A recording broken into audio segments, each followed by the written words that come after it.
Welcome to the conversation. Today we're tackling something that is, well, it's one of the most enduring and elusive ideas in all of human history, the concept of beauty. It really is. And we're not just talking about whether a painting looks nice. No, not at all. We're going much deeper, looking at how philosophy and theology have spent millennia trying to figure out what beauty is. Where does it even come from? Is it something out there in the cosmos? Is it in the object itself? Or is it just in our heads? That's the exact tension we're going to explore. Our source for this is a fantastic essay that treats beauty as a great idea, which is a core concept in the Syntopicon tradition of Western thought. And it really cuts across everything, doesn't it? Metaphysics, psychology, ethics, art. It's everywhere. So our goal today is to give you a map, a way to understand the major philosophical shifts in how we define beauty. We'll be looking at that core conflict. Is beauty a transcendent, almost divine truth, or is it an immanent subjective experience? Exactly. And as we trace this idea from the ancient world all the way to modern aesthetics, we want you to know that you are experiencing a unique two-host AI conversation powered by Google's Notebook LM for a deeper and more dynamic analysis of this essay. Let's get started. Okay, so let's begin this journey. If we're talking about the classical foundations of beauty, you almost have to start with Plato. He really set the terms of the debate for centuries. He absolutely did. For Plato, the most important thing to grasp is that beauty, true beauty with a capital B, is not found in a beautiful object. It exists separately as an ideal. He calls it a paradigmatic form. A form, so like a blueprint. In a way, yes, a perfect divine blueprint. And this form of beauty is simple, it's eternal, and this is critical. It is completely unchanging. It exists outside of our world of space and time. And that's a key Platonic idea, right? Anything that changes or decays can't be part of ultimate reality. Precisely. So when you look at a beautiful person or a beautiful statue, those things are, by definition, imperfect. They're going to age, they're going to break, they're temporary. They're just shadows on the cave wall. That's the perfect analogy. These physical things merely participate in that perfect form of beauty. They borrow a little bit of its light, but they can never be the real thing. They're just pointers, reminders. And this pursuit of the transcendent form, that's the whole point of some of his most famous dialogues, isn't it? I'm thinking of the Symposium. The Symposium is the key text here. It's often mistaken for just a story about a party, but it's really a profound roadmap for the soul. A roadmap for what he calls the lover's journey. Yes, which is really an intellectual and spiritual ascent. It starts on the ground with what we think of as physical attraction, but it's meant to end in pure philosophical contemplation. Okay, let's walk through those steps because the essay really highlights how radical this climb is. Where does it start? It begins with the most basic thing, the attraction to a single beautiful body. But Plato insists the lover can't stay there. You have to move on. You have to. The next step is realizing that the quality you find beautiful in that one person exists in all beautiful bodies. This leads you to appreciate a more generalized physical beauty. That seems like a small step, but it's a huge mental leap, isn't it? You're moving from a specific obsession to a general category, from I love this person to I appreciate this quality. Exactly. It's the first step toward abstraction. From there, the soul is meant to ascend higher, to appreciate the beauty of souls. Meaning intellectual and moral beauty. Yes, which he says is far superior to any physical form. And once you appreciate beautiful souls, you can then see the beauty in good activities, in just laws, in well-ordered societies. So if you feel a sense of awe at the elegance of a mathematical proof or the perfect structure of a legal argument, Plato would say you're on the path, you're climbing the ladder. You are absolutely on the path. That's the next to last step. The final moment, the peak of the journey, is when the soul finally beholds intelligible beauty itself. And what is that like? He describes it as absolute, pure, unmixed. It's beauty with no earthly corruption. Everlasting. This is where it all connects because this climb isn't just about aesthetics, it's an ascent of value. It links beauty directly to the good. They are incredibly close. The essay makes it clear they aren't perfectly identical, but beauty is what makes the good attractive. It functions pedagogically. It's the bridge. It's the bridge that draws the soul away from the misleading world of the senses and pulls it toward the clear, reliable world of the intellect. Aesthetic pleasure isn't a distraction from philosophy. For Plato, it's a prerequisite for it. So there's no conflict between finding something beautiful and finding something true. For Plato, they are deeply, deeply intertwined. But this whole system, as beautiful as it is, created a problem. Which was? How do you talk about the beauty of the things that are actually in our world. It's all well and good to talk about a heavenly form, but what about the statue in the town square? That's where his most famous student comes in and just changes the game entirely. Aristotle.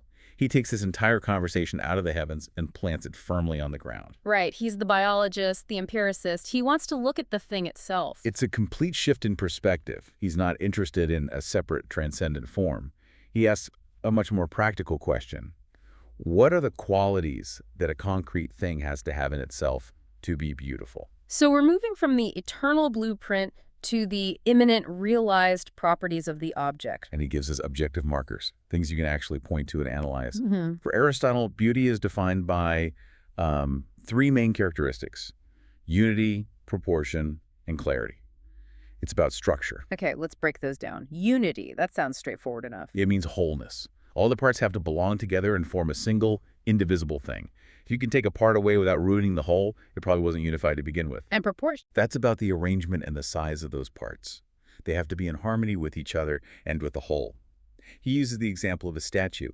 If the head is too big for the body, it doesn't matter how well carved it is, the beauty is lost. Makes sense. What about clarity? That one seems a bit more abstract. It is, but it's crucial. Clarity or manifestation means the object's essential nature has to shine through. It can't be muddy or confused. A well-constructed play has clarity because its plot and purpose are immediately understandable. An animal in its prime has clarity because its form perfectly expresses its function. Which connects directly to his ideas about art and nature. Art imitates nature. Exactly. So a beautiful work of art is beautiful because it successfully mirrors and in some ways intensifies the order and purpose that you already see in the natural world. And this brings in his concept of telos, or purpose. Yes. For Aristotle, things are beautiful when they perfectly achieve their end, their purpose, in a way that is just delightful to look at. A healthy oak tree is beautiful because it perfectly realizes the potential that was in the acorn. So beauty is immanent. It's right there in the thing itself when it reaches its full potential. It's the visible, pleasing manifestation of a purpose being fulfilled. And those two ideas, Plato's transcendent ideal and Aristotle's immanent structure, they really set up the entire philosophical debate for the next 2,000 years. So after the classical period, the big challenge for philosophers was, what do you do with these two massive competing ideas? How do you reconcile Plato's transcendent form with Aristotle's very practical worldly structure? That was the central problem. And the first major attempt to synthesize them, while still very much favoring Plato, came a few centuries later with Plotinus and the Neoplatonists. He didn't just follow Plato, did he? The essay says he radicalized the ascent. He did. He took Plato's ladder and traced it all the way back to a single ultimate source, what he called the One, or the divine intellect. For Plotinus, every beautiful thing you see, a body, a soul, an idea, is just an echo, a step back toward that single intelligible beauty. So he makes the whole system explicitly theological. It all flows from one divine wellspring. Precisely. Mm. And he really changes the idea of participation. For Plotinus, beauty isn't just about the external form of an object. It's about the soul's inner participation with that divine order. What does that mean, inner participation?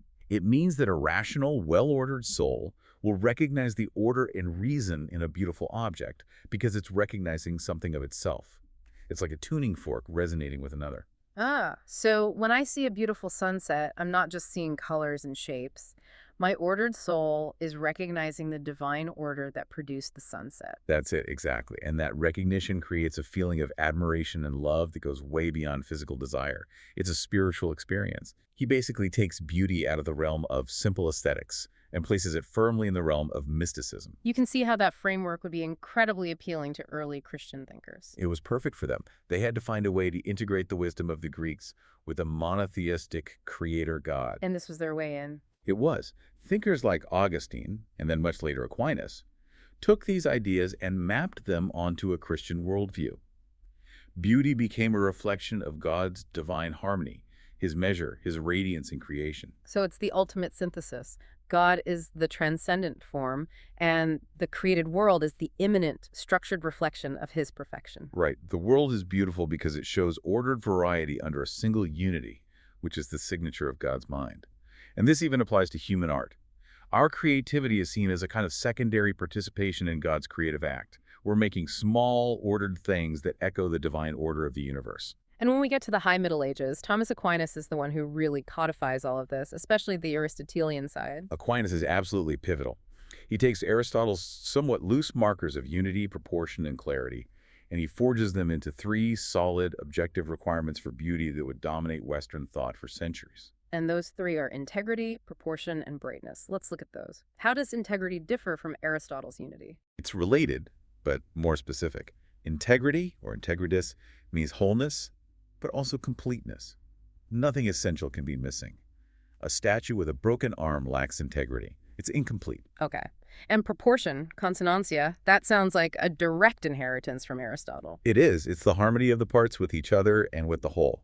Perfect balance, perfect symmetry, no changes needed. But the last one, brightness claritas, that sounds new. What is that? Claritas is maybe the most important and the trickiest to translate. It means radiance or brightness, but not just literal light. It's the idea that the object's essential form, its very nature, shines forth brilliantly, making it instantly delightful to the intellect. So it's the moment the goodness or perfection of the thing becomes visible, radiant. That's the perfect way to put it. Claritas is where the link to the good comes roaring back. Beauty is the way that an object's perfection, its goodness, becomes self-evident and delightful to a person observing it. You don't just understand that it's good, you are delighted by the radiance of that goodness. So for the entire classical and medieval world, beauty, truth, and goodness were basically a package deal. Inseparable. Beauty wasn't just a nice feeling. It was a revelation of objective truth and goodness. The great philosophical question for the next era would be, could that package hold together? And of course it couldn't. If the classical and medieval worlds tied beauty to objective reality, to God, to the forms, the modern era basically declared its independence. That's the perfect way to phrase it. The essay calls it the methodological separation. Starting around the 18th century, beauty stops being a subtopic of metaphysics or theology and becomes its own field, aesthetics. And the focus shifts dramatically. Completely. It shifts from the object out there in the world to the subjective experience inside the observer's mind. And the philosopher who really engineers this shift, who sets the stage for all of modern aesthetics, is Immanuel Kant. Kant changes everything. He's not interested in the properties of the rose. He's interested in the mental act we perform when we judge the rose to be beautiful. And his big idea from the Critique of Judgment is this concept of disinterestedness. Yes. For a judgment to be purely aesthetic, a judgment of beauty, it has to be free from any personal interest. You can't want to own the object, or eat it, or use it for some purpose. So if I admire a painting, that's a pure aesthetic judgment. But if I admire it because I think it would look good over my sofa, or because I know it's a good investment, then it's not a pure judgment of beauty anymore. It's contaminated by desire or utility. For Kant, the experience has to be purely contemplative, just looking for the sake of looking. why was that distinction so critical for him? He needed to carve out a unique territory for aesthetic judgment. He wanted to show it was different from a cognitive judgment, like this is a rose, which requires a concept, and different from a moral judgment like this is good, which relies on a moral rule. The aesthetic judgment is just about the pleasure you get from the free contemplation itself. But here's the part that is so fascinating, and frankly, so strange. Even though the feeling is entirely subjective, inside my own head, Kant claims that when I make a judgment of beauty, I'm also claiming a kind of universality. That is the great Kantian paradox. When you say, this music is beautiful, you're not just saying, I like this music. You're not stating a personal preference. I'm saying something more. I'm saying you should find it beautiful too. Exactly. You are making a claim on every other rational being. You're asserting that they ought to agree with you, even though you can't give them a rule or a logical proof, like Aristotle's proportion, to force them to agree. So how on earth does he justify that? It's a universal claim with no objective proof. He justifies it by linking the experience to what he calls the free harmony of the imagination and the understanding. Okay, that's a mouthful. It is. But the idea is that when we see a beautiful object, our mental faculties, our imagination, which organizes what we see, and our understanding, which looks for patterns, they start to work together in this perfect harmonious way without being forced into a specific concept. It's like our brain is just firing on all cylinders in a state of free play. And that feeling of optimal mental functioning. That feeling, Kant argues, is something we can assume is common to all human beings because we share the same basic cognitive architecture. He shifts the basis of universality from the object, as it was for Plato and Aristotle, to the shared structure of the human mind. That's a massive shift. But you can see the tension it creates. He starts with a subjective feeling, but ends up demanding universal agreement. He does, and philosophers have been wrestling with that tension ever since. He really defined the central problem of modern aesthetics. How do you balance subjective feeling with the search for some kind of objective standard? And that search leads us a century or so later to a much more direct and maybe cynical definition from George Santayana. Santayana's definition from the sense of beauty is famous for its bluntness. He says beauty is simply pleasure, regarded as the quality of a thing. Or my favorite version, pleasure objectified. Pleasure objectified. It's a brilliant phrase. It perfectly captures the idea that the pleasure is happening inside of us, but we have this psychological tick where we project it outward.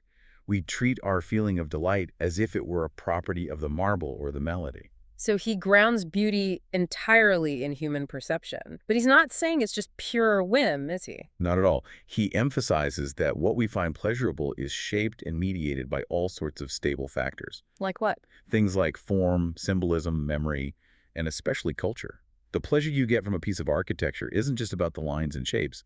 It's mediated by the entire cultural history and symbolic meaning attached to that style. Which opens the door wide to cultural relativism.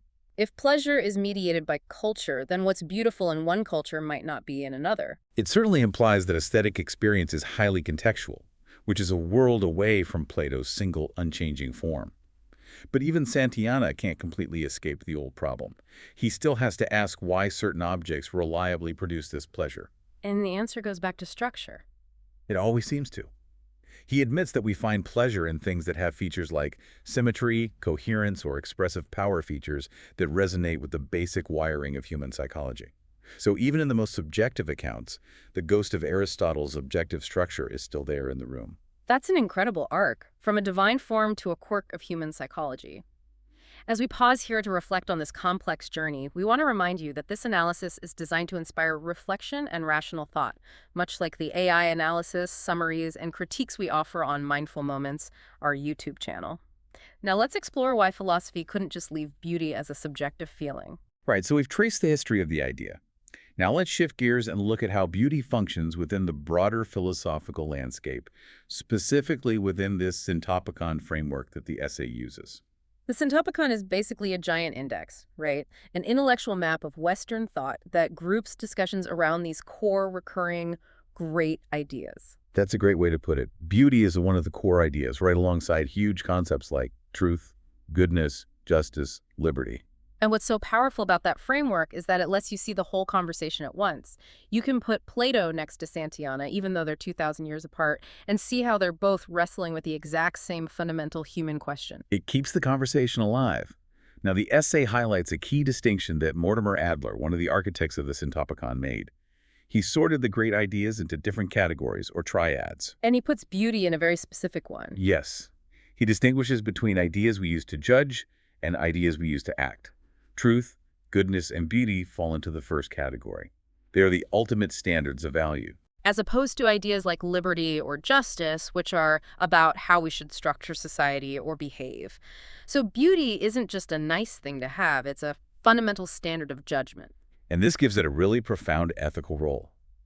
The essay argues that beauty functions as a crucial test of completeness for what it means to live a flourishing human life. What does that mean, a test of completeness? It means that you could have a life, or even an entire culture, that is perfectly successful in pursuing truth, say through scientific advancement, and perfectly successful in pursuing moral rightness through just laws.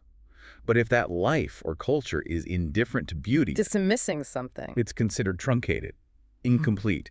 It lacks a whole dimension of what it means to be fully human. So you can be a brilliant scientist and a moral saint, but if your city is ugly and you have no appreciation for art or nature, you haven't truly flourished. Beauty isn't a luxury item. It's necessity for wholeness. It's the part of life that provides delight and radiance. It's Aquinas' idea again. Beauty is goodness made delightful to the knower. Without that delight, life is, well, it's just a big gray. But there's a flip side to this, and it's just as important. Beauty itself has to be judged. Yes. We can't just accept anything that gives us a jolt of pleasure or fascination as being truly beautiful. And this is where the system loops back on itself. Beauty has to be held up to the standards of the other great ideas it belongs with. Truth, and goodness. Exactly. The philosophical tradition insists on this. An artwork might be technically brilliant and aesthetically pleasing, but if its message is based on a lie, if it's fundamentally false, it can't achieve the highest kind of beauty. And the same goes for morality. If a work is captivating but morally destructive, it falls short. It does. So even if you take Sandhyana's modern definition of pleasure objectified, this older tradition steps in and says, fine, but that objectified pleasure must also be in harmony with what is true and what is good. To be considered beautiful in the fullest sense, it has to pass rational and moral scrutiny. Which forces us to keep beauty connected to its original pedagogical role, the one Plato talked about. It's meant to draw the soul upward, toward higher things, not just trap it in a cycle of easy, fleeting sensory pleasure. So let's try to bring this all together. We've covered a huge amount of conceptual ground today. We really have. We started with Plato, who put beauty way up in the heavens as this transcendent, perfect, eternal form, the ultimate goal of any philosophical journey. Then Aristotle brought it right down to earth. He gave us objective markers we could find in the things themselves: unity, proportion, clarity. Which Aquinas then Christianized and codified as integrity, proportion, and brightness, with beauty being the visible radiance of an object's inner goodness and perfection. And then the modern turn. Kant, and later Sandhyana, flipped the whole thing inside out, locating beauty not in the object or in the heavens, but in our own subjective experience, in disinterested judgment and pleasure objectified. I think the key takeaway for you, the listener, has to be this. Throughout its entire history, beauty has always served as a bridge. It's a unique kind of value that connects the world of facts, of truth, with the world of morals, of goodness, and brings them together in our experience of human flourishing. And even as the definition swings from objective truth to subjective feeling, the tradition always insists that real lasting beauty can't be a purely superficial sensation. It has to be judged by those external standards of truth and coherence. Otherwise, it just leaves us incomplete. Which brings us to a final provocative thought from our sources. We've seen that the tradition demands that we judge beauty by the standards of truth and moral reciprocity. Which raises a really urgent question for our own time. In a world like ours, which is just saturated with AI-generated images, with social media, with art designed for instant consumption and immediate pleasure, does beauty still serve that old pedagogical role? Does it still draw the soul from the senses to the intellect?